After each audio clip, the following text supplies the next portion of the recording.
हमारे मोदी जी ने इस मंदिर का शिलान्यास करके और इसको बना करके अगले 2000, 3000, 5000 सालों तक अमर हो गए हैं और भगवान स्वरूप है, मेरे को ऐसा लगता है। ये भी उनका आशीर्वाद है कि जो इस महत्वपूर्ण मौके पर मैं ये किरदार निभाऊंगी, तो मैं उनका आशीर्वाद समझती हूँ खुद पर। हर भारतवासी को ये गर्व महसूस हो रहा है कि उनके रामलला अब एक अच्छी जगह पे, एक महल में, एक राजा जो थे वो वापस एक महल में आ रहे हैं। वैसे देखे तो प्रभु श्री राम जो है अपने आप को हमेशा नीचे रखते थे और दबे हुए और झुके हुए रहते थे, और उनके जो बाकी के किरदार थे उनको हमेशा उन्होंने उगने का और शाइन करने का और चमकने का मौका दिया था।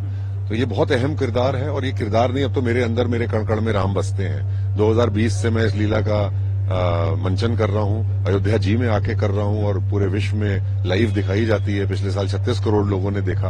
अयोध्या की रामलीला विश्व की सबसे बड़ी रामलीला है, जो सितारों की रामलीला भी कहते हैं इसको।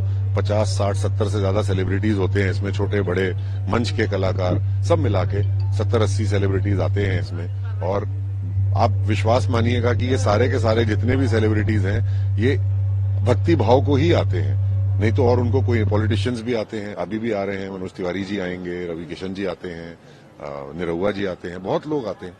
तो उन सबके अंदर राममय है, भक्ति भाव है, और भक्ति के स्वरूप की वजह से वो यहाँ पर आते हैं। सर 2020 की आपने बात बताई, आप जुड़े हुए हैं, अब की रामलीला और उस टाइम की रामलीला में क्या फर्क है? इस बार जो है अलग मौका है, राम जी को अपना घर मिल गया, अपने घर में वो। देखिए, तो बहुत बड़ी बात है, और मैं मौजूदा सरकार का शुक्रिया अदा करना चाहता हूँ, जिन्होंने हर देशवासी को अपने जीवन काल में ये मौका दिया कि वो इस प्यारे से अवसर का स्वाद ले सकें, और ये इतिहास बन गया है। अहिल्याबाई ने मंदिरों का निर्माण किया था, वो इतिहास में अमर हो गई थी। हमारे मोदी जी ने इस मंदिर का शिलान्यास करके और इसको बना करके अगले 2000, 3000, 5000 सालों तक अमर हो गए हैं और भगवान स्वरूप है, मेरे को ऐसा लगता है। सबसे पहले तो जय श्री राम। देखिए, बहुत ही बड़ा अवसर है। हम सब सारे भारतीय और विश्व भर के लोग 500 सालों से इस चीज का इंतजार कर रहे थे कि 500 साल बाद ये एक भव्य उत्सव होने जा रहा है। तो सबके दिल में बहुत खुशी है। उनका एक वनवास ये भी पूरा हुआ जिसको 500 साल लगे। तो बहुत ही अच्छा अवसर है, और हम लोग क्योंकि ये जो अवसर है इसमें हम भी अपना योगदान दे रहे हैं, तो ये भी हमारे लिए एक बहुत ही गौरवपूर्ण क्षण रहेगा कि मैं माता सीता की भूमिका निभाने जा रही हूँ। तो ये भी उनका आशीर्वाद है कि जो इस महत्वपूर्ण मौके पर मैं ये किरदार निभाऊंगी, तो मैं उनका आशीर्वाद समझती हूँ खुद पर। पूरे भारतवासियों को और अयोध्या वासियों को रामलला के घर आने की बहुत बहुत बधाई देना चाहता हूँ। बहुत खुशी का माहौल है, बहुत आनंद का माहौल है, मजा आ रहा है। और सबसे बड़ी बात यह है कि मैं अपने आप को बहुत सौभाग्यशाली समझ रहा हूँ कि मैं इस पावन मौके पे इस भूमि पर मौजूद हूँ, अयोध्या की धरती पर मौजूद हूँ, और इतिहास का एक हिस्सा बनने जा रहा हूँ।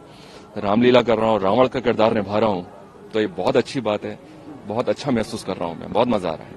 बहुत सालों का इंतजार जो है भारतवासियों का, या यूं कहे कि पूरे देशवासियों का और बाहर के लोगों का, तो पूरे वर्ल्ड का इंतजार खत्म है। इसको कैसे देखते हैं? बहुत पॉजिटिव है ये, और सब लोगों में इस बात को लेकर बहुत सकारात्मकता है कि इतने सालों के बाद रामलला वो टेंट में बैठे रहते थे, उनकी पूजा अर्चना होती थी, और वहां से अब उनको प्रॉपर एक जगह मिली है, एक घर मिला है।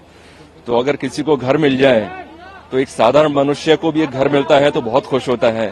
तो हमें बड़े पीड़ा होती थी कि जब हमारे रामलला इस तरीके से रहते थे। तो बहुत खुशी की बात है, और हर भारतवासी को ये गर्व महसूस हो रहा है कि उनके रामलला अब एक अच्छी जगह पे, एक महल में, एक राजा जो थे वो वापस एक महल में आ रहे हैं। कुछ लोग सर अभी भी इनविटेशन को भी डिक्लाइन कर दिया उन्होंने, और आने से भी मना कर रहे हैं, कह रहे कि राम जी हमारे हैं, जरूर इस पे आना। इसको एक पॉलिटिकल इवेंट तक बता दें। हाँ, ये देखो, पॉलिटिकल इवेंट ये नहीं बनना चाहिए था, क्योंकि ये कोई ऐसी बात नहीं है, ये कोई इंडिविजुअल बात नहीं है, व्यक्तिगत बात नहीं है, ये लोगों की भावनाएं थी। तो मुझे लगता है कि ऐसा नहीं करना चाहिए था। आपको आना चाहिए था। मैं तो बोलता हूं कि अगर ऐसी जगह पे भगवान के काम के लिए, प्रभु राम के काम के लिए, तो अगर इनविटेशन ना भी मिले तो भी आप जाओ। आपकी एक छवि बनेगी, आपके लोगों में एक छवि सुधरेगी। अगर आप प्रभु के काम के लिए जाएंगे, आप किसी के व्यक्तिगत काम के लिए नहीं जा रहे हैं, आप प्रभु के काम के लिए जा रहे हैं, तो मुझे लगता है कि बिना इनविटेशन के भी जाना चाहिए।